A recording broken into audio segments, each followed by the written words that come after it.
Magandang hapon po sa inyong lahat. Tayo po ay magsisimula na sa ating banal na misa. Isama po natin sa ating mga panalangin ang pasasalamat nila Jonalyn Arcilia, Louie Mababang Loob at ni Cap Vicente Agos para sa kanilang kaarawan. Pasasalamat nila Jasmine Lim, Regacho family, Panlake family, Dorado family, Wilma Domingo, Lydia Kaskasan and family, Juliet Yupanco, Rigodon family, at Cervantes family.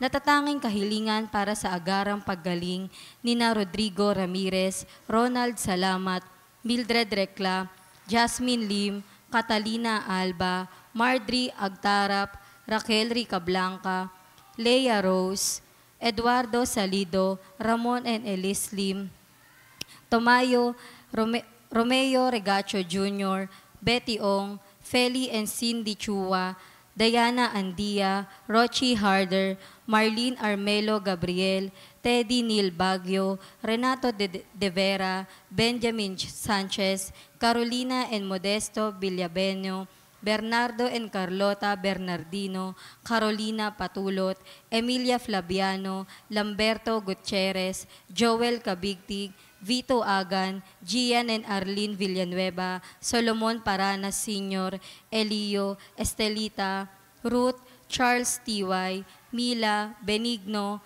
Nathaniel, Paulo, Aljon, Gerald James Raon, Raon family, Balaker family, Erlinda Liwag, Alejandro Herrera, Emma Alising, Josephine Legaspi, Efren Alcover, Josephine Legaspi, Jaime Hodito, Jenny Season at Salvador Algacer.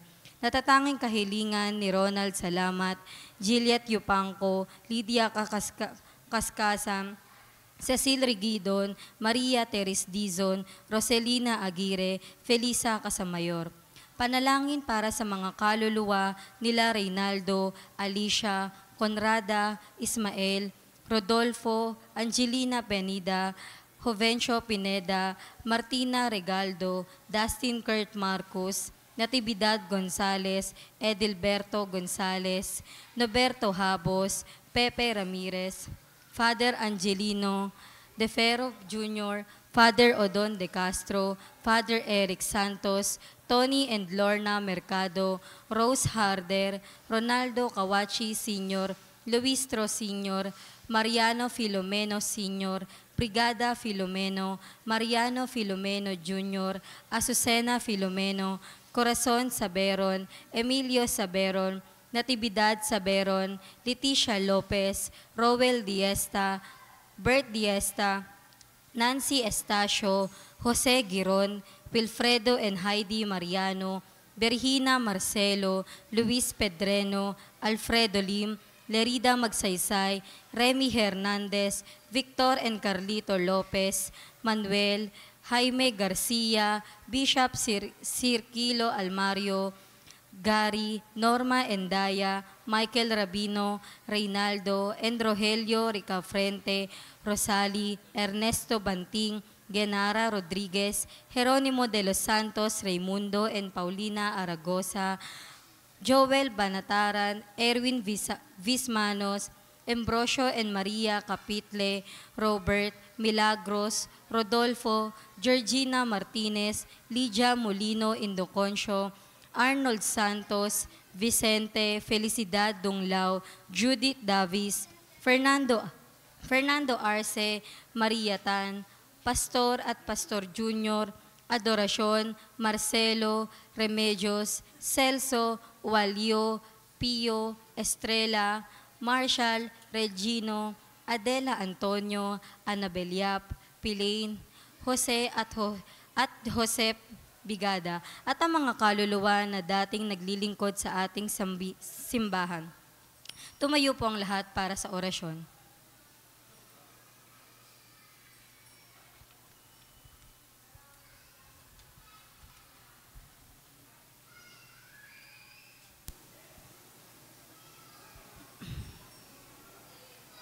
Sa ngalan ng Ama at ng Anak at ng Espiritu Santo. Amen. Ang anghel ng Panginoon ay nagbalita kay Santa Maria. At siya'y naglihi lalang ng Espiritu Santo.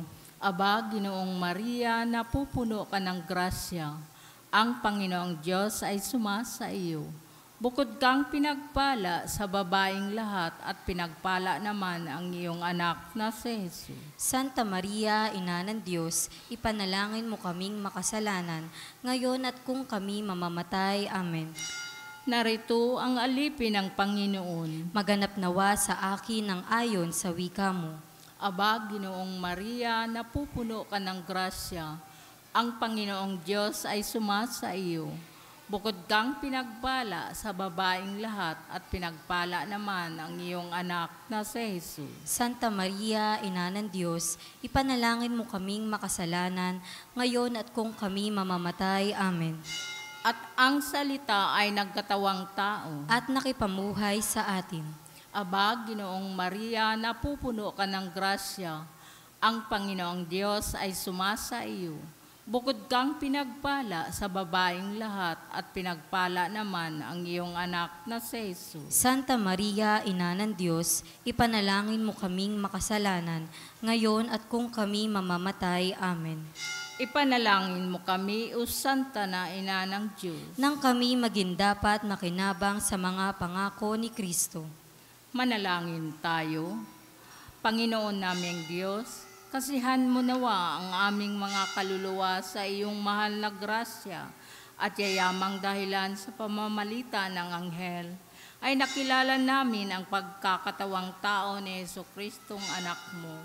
Pakundangan sa mahal na pasakit at pagkamatay niya sa krus, papakinabangan mo kami ng kanyang pagkabuhay na maguli, sa kadakilaan sa langit, sa pamamagitan ni Jesucristong aming Panginoon. Amen.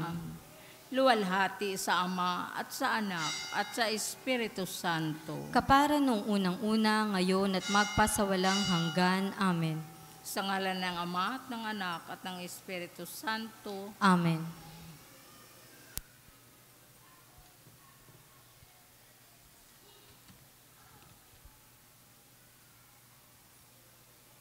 At ang mamumuno po sa ating banal na pagdiriwang ngayon ay ang ating pumbutihing paring panauhin, Reverend Father James Uy.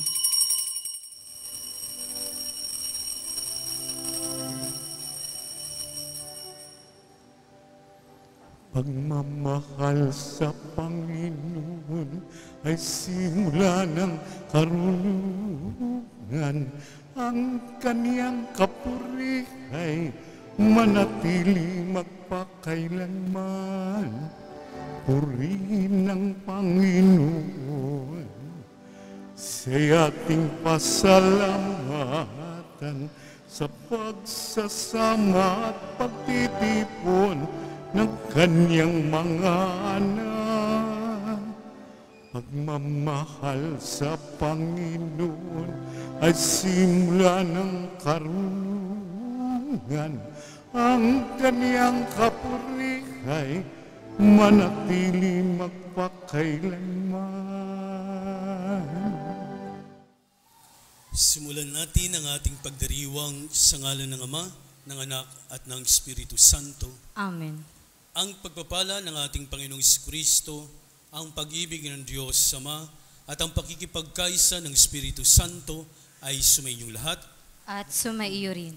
Mga kapatid, aminin natin at pagsisihan ang ating mga kasalanan upang tayo maging marapat gumanap sa ating banal na pagdiriwang.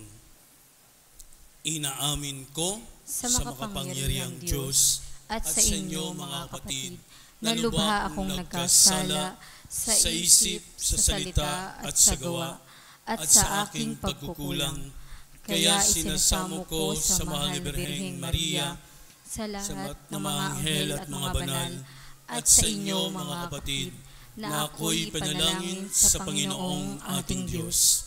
Kawan tayo na makapangyarihang Diyos, patawarin tayo sa ating mga kasalanan at patubayan tayo sa buhay na walang hanggan. Amen. Panginoon, maawa ka. Panginoon, kaawaan mo kami. Kristo, maawa ka. Kristo, maawa ka. Panginoon, maawa ka. Panginoon, maawa ka. Manalangin tayo. Ama naming makapangyarihan, sa iyo nagmumula ang tanang kabutihan. Pagbigyan mo ang aming mga kahilingan na sa iyong patnubay, ang iyong mga kinalulugdan ay aming mapag-isipan at sa iyong pag-akay ang mga ito ay aming magampanan sa pamagitan ni Jesucristo kasama ng Espiritu Santo magpaswalang hanggan. Amen. Magsiupo po ang lahat.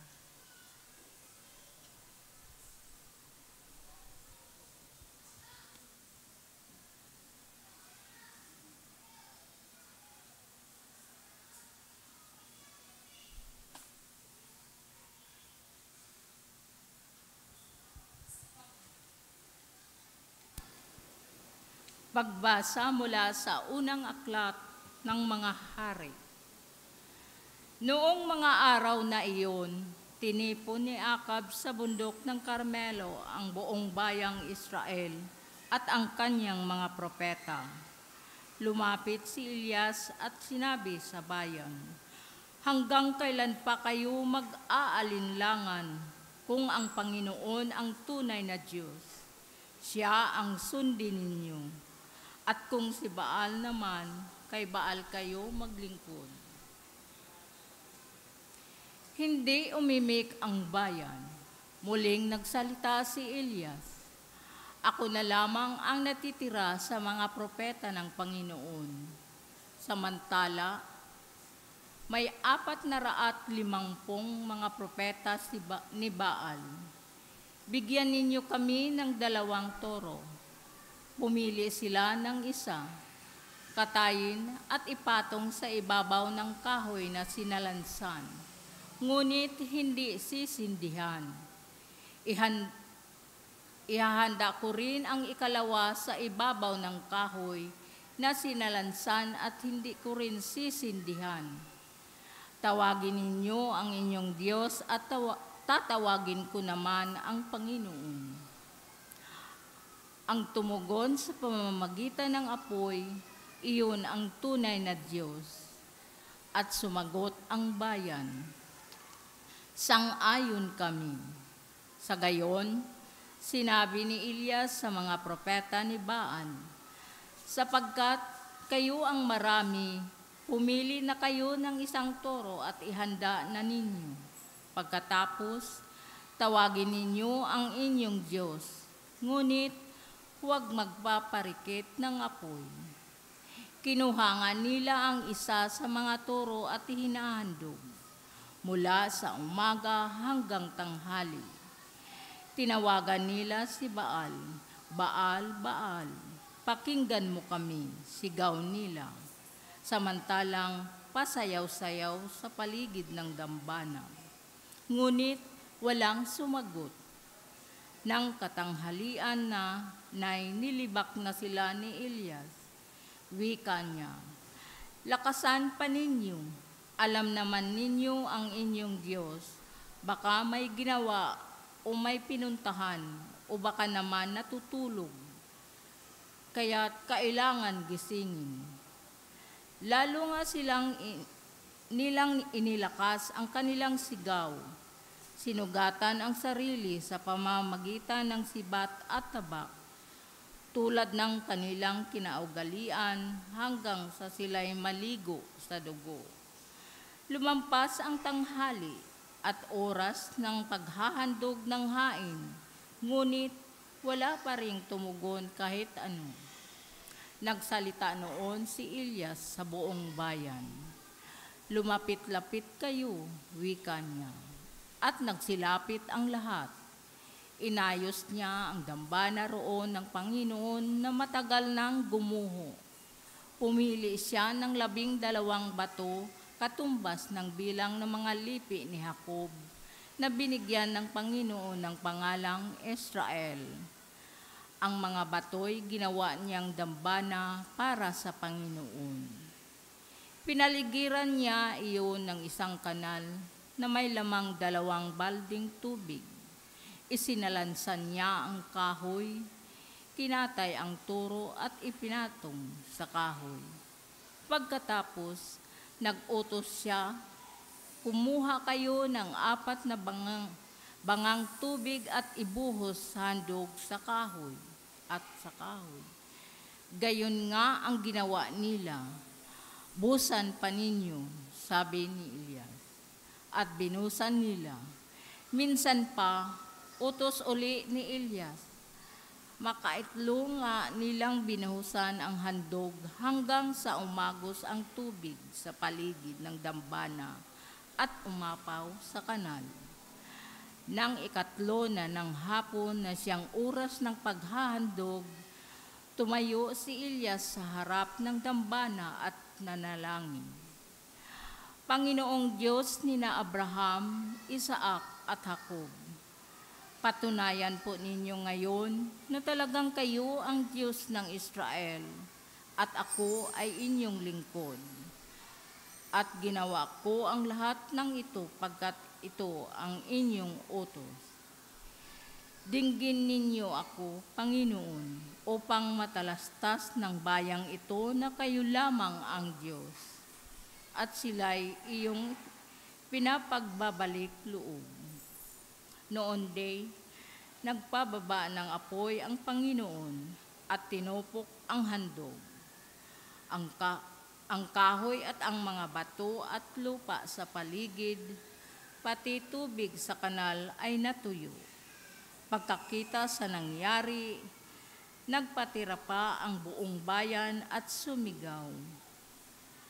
Ang Panginoong Diyos, ang Diyos ng Panginoon lamang ang Diyos. Ang salita ng Diyos. Salamat sa Diyos. Salmong tugunan ng ating pong itutugon. Diyos ko, ang aking dalangi, ako'y iyong tangkilikin. Tayo pong lahat. Diyos ko, ang aking dalangi, ako'y iyong tangkilikin. O Diyos, ako'y ingatan mo, ingatan ang iyong lingkod. Ang hangad ko ay maligtas, kaya sa iyo dumudulog. Ika'y aking Panginoon, ang wika ko sa aking Diyos. Kabutihang tinanggap ko ay ikaw ang nagkaloob. Tugon, Diyos ko, ang aking dalangi, ako'y iyong tangkilikin. silang bumaling sa ibang Diyos, suliranit abot-abot sa pagsambang gawin nila. Ako ay hindi lalahok. Tugon, Diyos ko, ang aking dalangi, ako'y iyong tangkilikin. ikaw lamang upuon ko ang lahat sa aking buhay. Ako'y iyong tinutugon sa lahat kong kailangan. Nababatid ko na siya'y kasama ko oras-oras. Sa piling niya'y kailanmay hindi ako matitinag. Tugon, Diyos ko, ang aking dalangi, ako'y iyong tangkilikin. ituturo mo ang landas ng buhay, ang hahantungan. Sa piling mo'y madarama ang lubos na kagalakan. Ang tulong mo'y nagdudulot ng ligayang walang hanggan. Tugon, Diyos ko, ang aking dalangi, ako'y iyong tangkilikin. Magsitayo po ang lahat.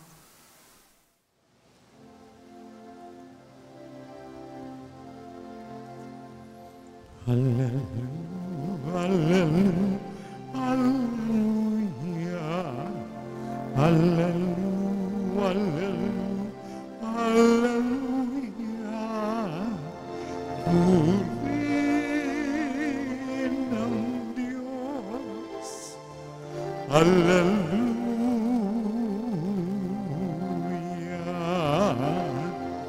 Purihin ng Diyos.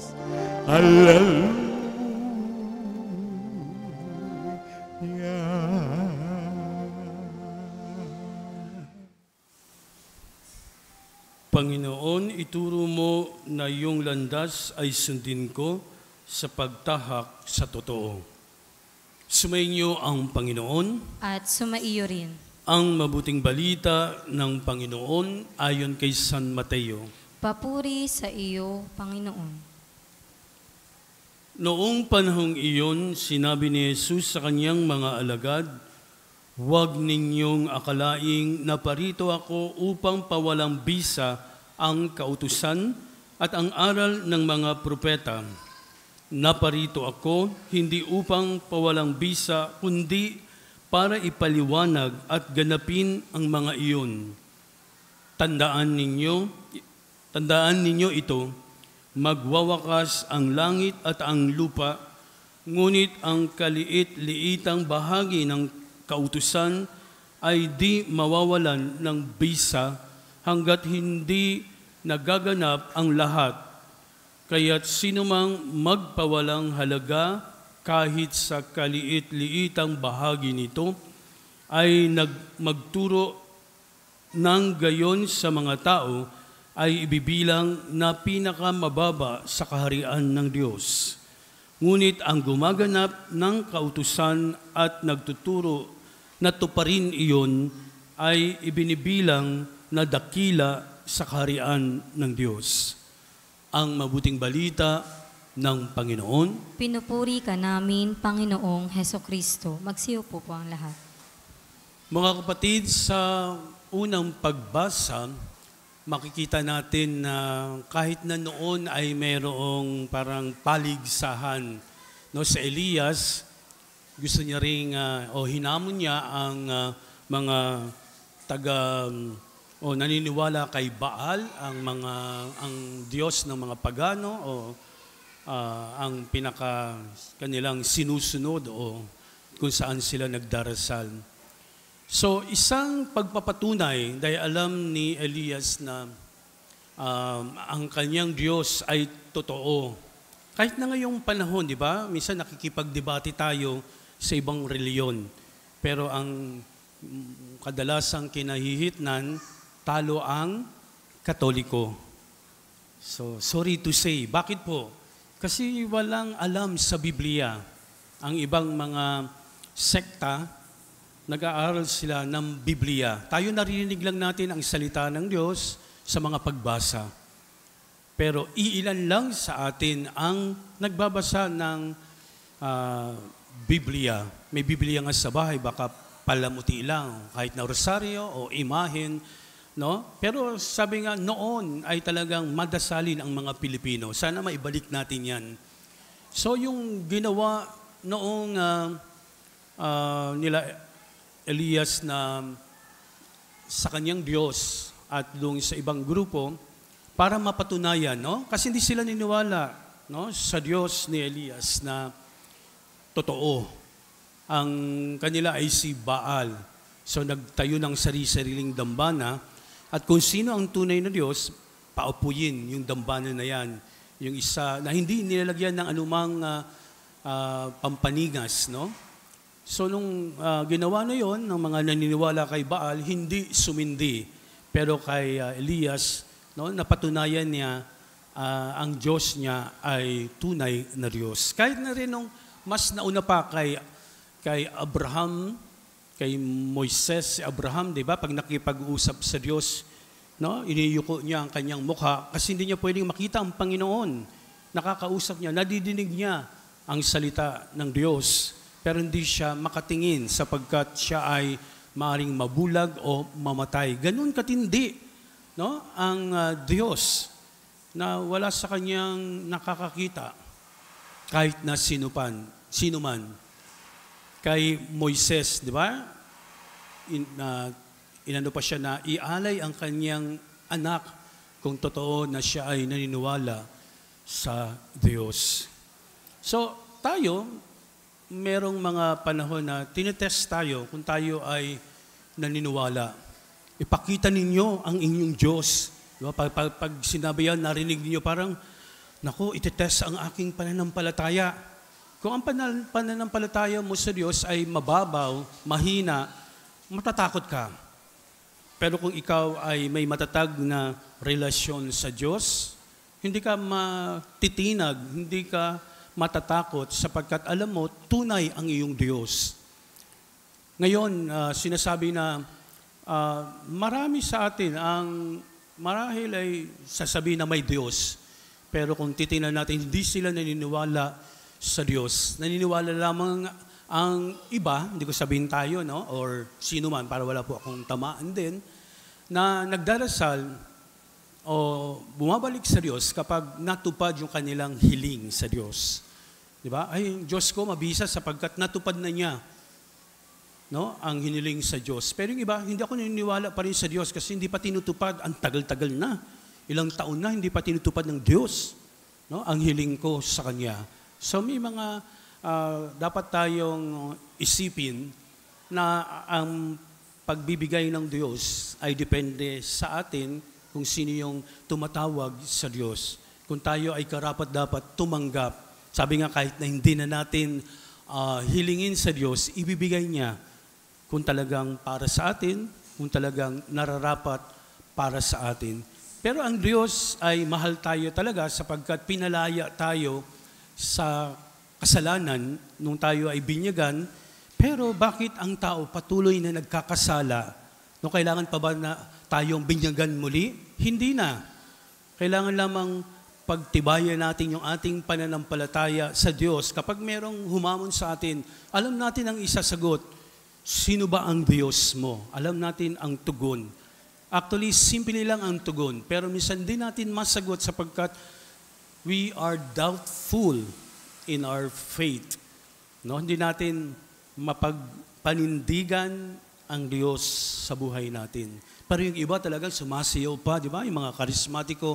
Kaya minsan sinasabing, talo tayo ng ibang mga grupo, kahit na sa Katoliko lang mismo, lalo na sa ibang grupo, di ba? Dahil ipinapahayag tayo, ikakaway lang yung kamay, parang nahihiya pa. Ayaw mo ipahayag ang Diyos mo? Ayaw mong sumayaw dahil matanda ka na or mas matigas na. Yung iba nga, mas pag gumagalaw, mas nagpupuri, di ba? Mas gumagaling sila sa Diyos, di ba? Itinataas nila sa Diyos yung kanilang sakit o namang karamdaman. Sabi nga, tayo dapat mamuhay na mabuti sapagkat pinalaya na tayo sa ating kasalanan. Ngayon din, pinagdiriwang natin ang araw ng kalayaan kasi maraming mga estranghero o bansa na sumakop sa atin, no? Kahit na sa ibang bansa, sa Asia o sa Southeast Asia, so sila rin ay ng mga British, American, at kung ano pang mga lahi. No? Dahil sa pagsakop na yon, natulungan sila kung titingnan natin. Pero dapat din silang palayain ng sariling bansa katulad ng Pilipinas nung tayo ay sinakop ng mga Hapon, una muna ay Espanyol, no? Naging alipin, no? Ang mga Pilipino, no? Kaya nga gumawa si Rizal ng mga libro na pang-aapi ng mga Kastila sa Pilipinas. So, ganun din ang World War II, nasakop tayo ng Hapon, di ba?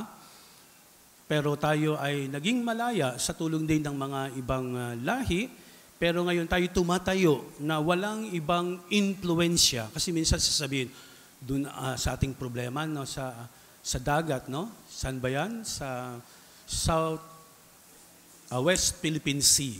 Yan, di ba? Madaming kuro-kuro na, paano ang Pilipinas kung magalit ang China, no? Pero hindi natin, parang binanggit ko lang, no? Pero nagiging issue na yan. Baka yan ay maging simula pa kung di bibigyan ng pansin ng government. Pero ano ba yung pinagdiriwang natin na kalayaan? Tayo ay malaya na sa pagpapahirap ng ibang lahi, sabi ko kanina, at tayo ay nagdiriwang, ilang taon na yan na pinagdiriwang natin. Sana hindi lang tayo malaya ang ating bansa, malaya din tayo sa ating komunidad na malayang ipinahayag yung pananampalataya sa ating barangay na may namumuno. Respetuhin natin yung mga namumuno at gawin natin yung mga batas. Sabi nga ni Jesus, siya ay pumarito hindi para baguhin ang mga batas, kundi para tupdin ito. So, di ba, may 10 commandments tayo noon. Bakit nagkaroon ng 10 commandments? Kung titingnan natin, masunurin ang mga tao, wala nang 10 commandments. Pero sa katigasan ng ulo ng tao, gumawa ang Diyos ng 10 utos. Nung dumating si Jesus, ito'y binago niya. Ba't bago binago? Pero actually, hindi niya binago. Inilagay lang ito sa 2 utos. Mahalin mo ang Diyos at mahalin ang kapwa. So napapaloob doon yung 10 utos ng Diyos. Kahit na tayo sa ating tahanan, meron tayong sinusunod na batas mula sa ating magulang, nirirespeto natin to. Alam natin mabubuti ito. Minsan tumataliwas tayo sa utos o aral ng ating magulang, pero anong yung kinakahinatnan natin? No? Ako nga, na lumaki ako sa mga tradisyon noon na hindi ka pwedeng lumabas pagdating ng alas 6. So, natutuwa ako doon na kapag meron kang kasalanan, no? Ikaw pinapalo, pero hindi dahil gusto kang saktan, yun ay parusa. Ngayon, di mo na maparusahan ang mga bata, di ba? Pwede ka nang ihabla. Bakit ganun? Ang mga magulang naman, di ba, meron niyang maamong puso na actually ayaw kang saktan. Pero sa katigasan ng ulo, tulad ng ginawa ng Diyos, kaya siya gumawa ng 10 utos, the 10 Commandments, kasi nga matigas ang ulo ng tao, sinamba pa nila ang mga Diyos-Diyosan. Di ba? Parang ganun din ang nangyayari sa atin. So ang tanong uli, sino ang Diyos mo? Paano ka nakikisalamuha? O ikaw ba ay nagdarasal lagi sa Diyos? Nakikipag-usap ka? Pero ang talagang pakikipag-usap natin o ng Diyos sa atin, yung sinabi ko kanina na sa mga pagbasa at mabuting balita, napapakinggan natin. Pero kapag napakinggan natin, dapat dapat isipin. No? Pagkatapos na makinig, yung isip, kaya nga mataas ang isip sa tenga. No? Kung ang isip natin nasa dito, parang pangit ang mukha ng tao. No? Pagkatapos niyan, isa puso. No? Tapos saka lang natin tayo makakapag-testify na ang Diyos natin ay totoo sa ating narinig, na pag-isipan natin at naisabuhay. So yung mga ganyang bagay ay dapat nating laging gawin para tayo ay maging malaya sa anumang mga bagay na walang pumapansin sa atin. Kasi papansinin ka ng ibang tao kung mali ang iyong ginagawa. No? Pero meron pa rin tayong mga basher. May mga basher ba kayo? No? Kahit na ang pari, meron. No? Pero lagi tayong magdarasal sa Diyos na ang mga ito ay pagsubok sa buhay natin. Sa ngalan ng Ama, ng Anak, at ng Espiritu Santo.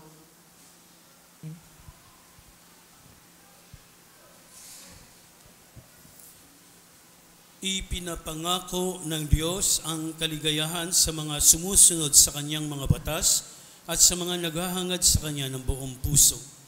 Manalangin tayo ngayon ng sama-sama at buong katapatan sa isang pananampalataya. Ang ating itutugon, Diyos ng kaayusan, manatili nawa kami sa iyong landas. Diyos ng kaayusan, manatili nawa kami sa iyong landas.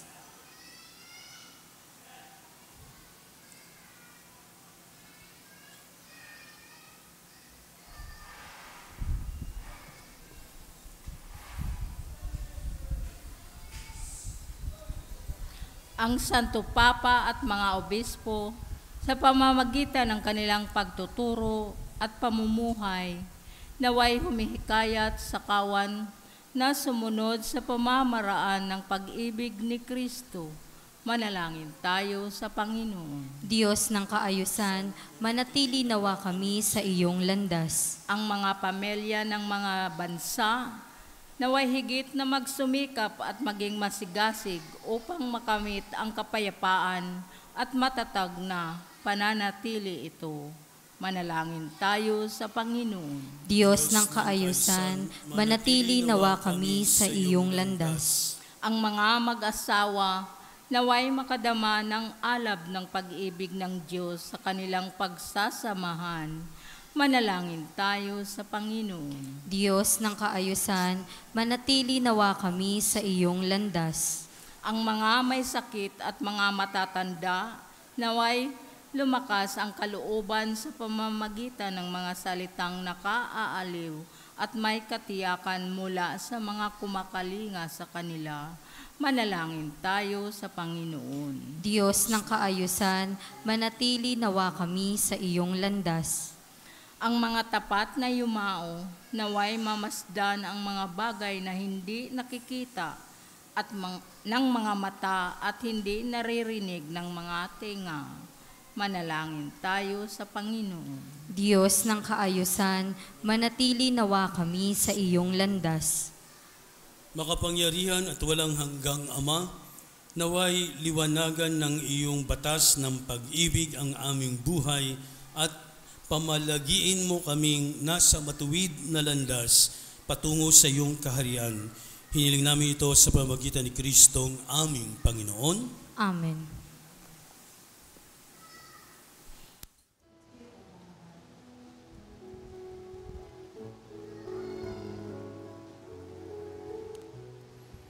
Ang ibig mo, ang awit ko, lahat ng ito'y nagmula sa iyo.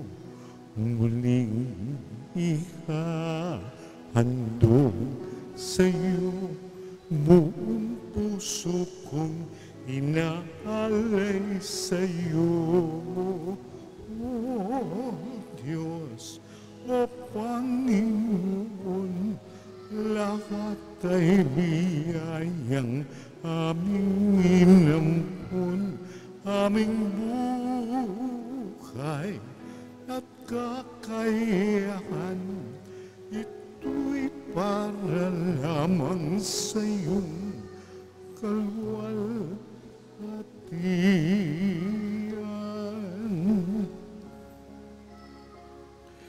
Ito'y para lamang sa iyong kalwalhatian.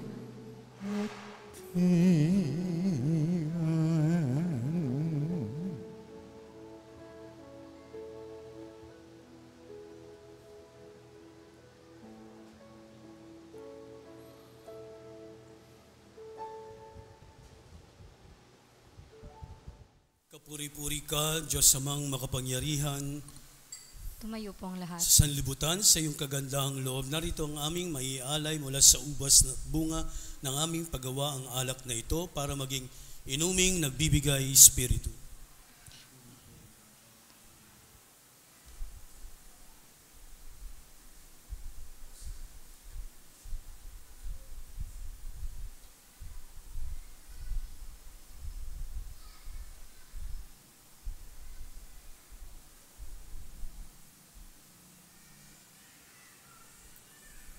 Manalangin kayo mga kapatid upang ang paghain ay kalugdan ng Diyos samang makapangyarihan.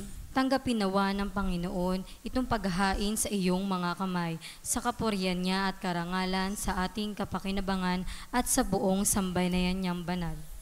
Ama naming lumikha, tunghayan mo at kalugdan ang paglilingkod na aming ginagampanan upang ang aming inihahain ay iyong marapatin at ang aming pag-ibig ay iyong pag-alabin sa pamamagitan ni Jesucristo kasama ng Espiritu Santo magpaswalang hanggan. Amen. Sumainyo ang Panginoon. At sumaiyo rin. Itaas sa Diyos ang inyong puso't diwa. Itinaas na namin sa Panginoon. Pasalamatan natin ang Panginoong ating Diyos. Marapat na siya ay pasalamatan. Ama naming makapangyarihan, tunay ngang marapat na ikaw ay aming pasalamatan sa iyong paglimap at kagandahang loob. Ang tao'y nilikha mong pinangangasiwaan sa sansinukob.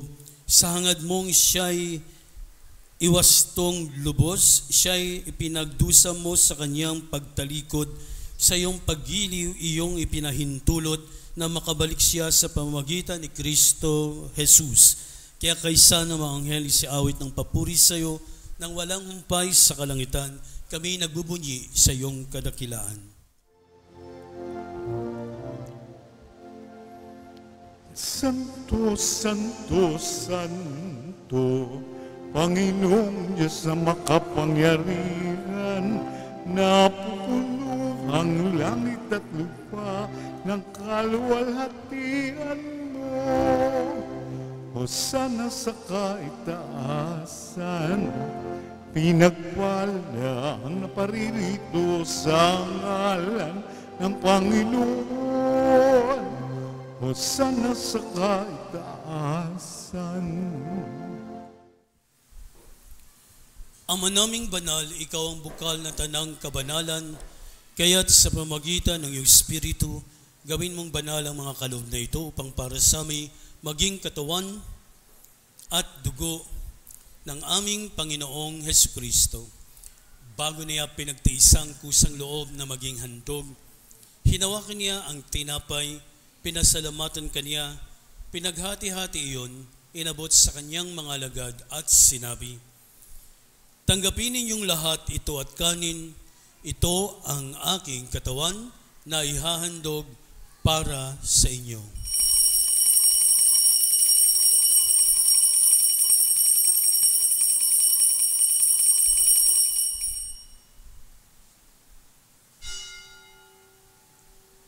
Gayon din naman, pagkatapos ng hapunan, hinawakan niya ang kalis, muli kanyang pinasalamatan, inabot niya yon sa kanyang mga lagad at sinabi, "Tanggapin ninyong lahat ito at inumin, ito ang kalis ng aking dugo, ng bago at walang hanggang tipan, ang aking dugo na ibubuhos para sa inyo at para sa lahat sa kapagpapatawad ng mga kasalanan. Gawin niyo ito sa pag-alala sa akin."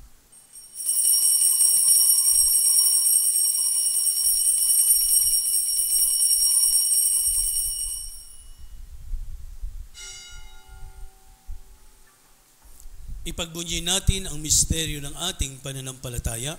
Si Kristo'y namatay, si Kristo'y nabuhay, si Kristo'y babalik sa wakas ng panahon.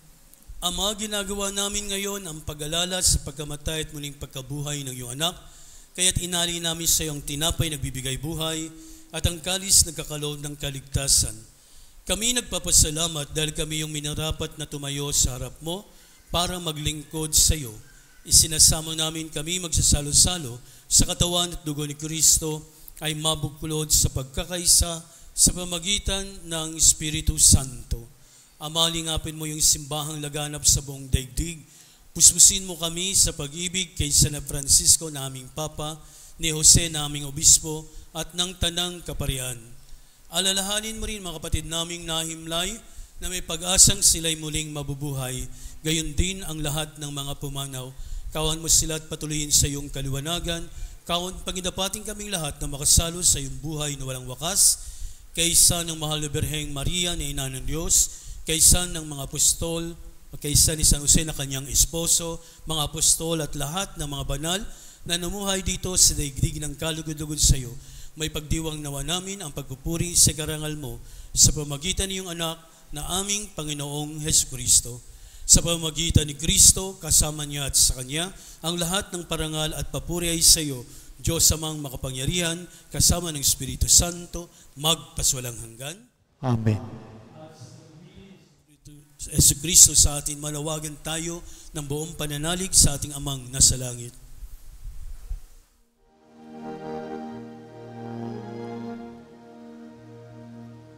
Ama namin sumasalangit ka, sambahin ang ngalan mo.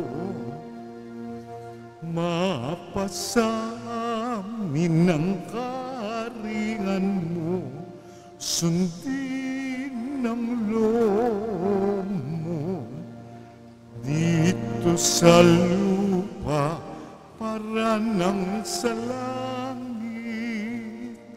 Bigyan mo kami ngayon ng aming kakanin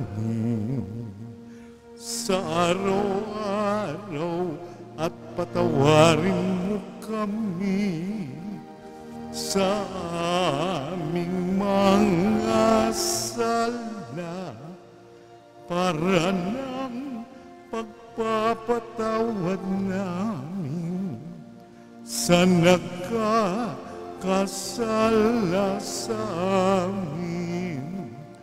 At huwag mo kaming ipahintulot sa tukso at iadya mo kami sa lahat ng masama. Diyos sa lahat ng masama, pagkalooban ng kapayapaan na araw-araw, iligtas sa kasalanan at ilayo sa lahat ng kapahamakan, samantalang aming pinananabikan ang dakilang araw ng pagpapahayag ng tagapagligtas naming si Jesucristo. Sapagkat iyo ang kaharian at ang kapangyarihan at ang kapurihan magpakailanman. Amen. Panginoong Jesucristo, sinabi mo sa iyong mga apostol, kapayapaan ang iniiwan ko sa inyo, ang aking kapayapaan ang binibigay ko sa inyo. Tungayan mo ang aming pananampalataya at huwag ang aming mga pagkakasala. Pagkalooban mo kami ng kapayapaan at pagkakaisa ayon sa iyong kalooban, kasama ng Espiritu Santo, magpaswalang hanggan. Amen. Ang kapayapaan ng Panginoon ay sumainyong lahat. At sumaiyo rin. Ngayon ay magbigayan kayo ng kapayapaan sa isa't isa. Peace be with you.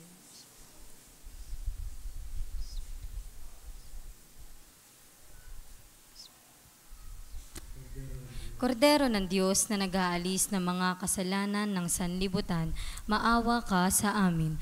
Kordero ng Diyos na nag-aalis ng mga kasalanan ng sanlibutan, maawa ka sa amin. Kordero ng Diyos na nag-aalis ng mga kasalanan ng sanlibutan, ipagkaloob mo sa amin ang kapayapaan. Magsiluhod po ang lahat.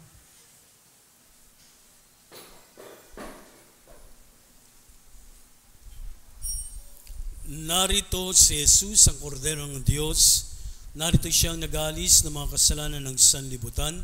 Mapapalad ang mga iniyahan sa kanyang piging.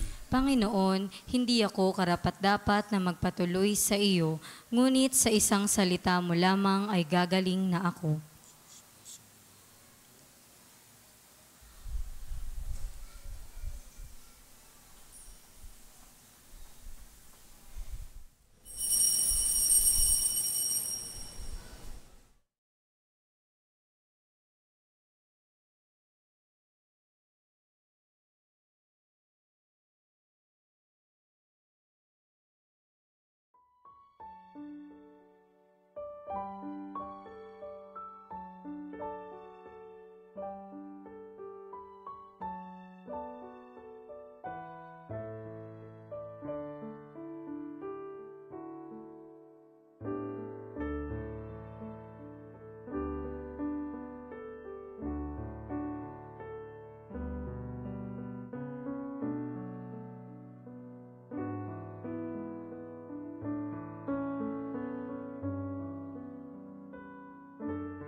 Tumayo po ang lahat. Manalangin tayo.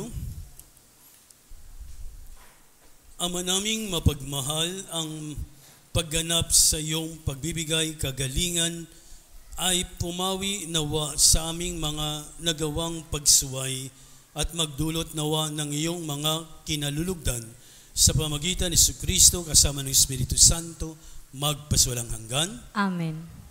Sumainyo ang Panginoon At sumaiyo rin. at pagpalain kayo ng makapangyarihang Diyos, Ama, Anak at Espiritu Santo. Amen. Tapos na ating misa, humayo kayo sa kapayapaan ni Kristo. Salamat sa Diyos. Palakpakan natin ang Panginoon.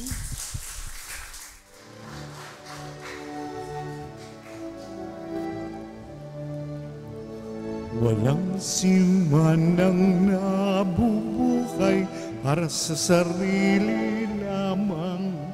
Walang simanang namamatay para sa sarili lamang. tayong lahat ay may pananagutan sa isa't isa. Tayong lahat ay tinipon ng Diyos na kapiling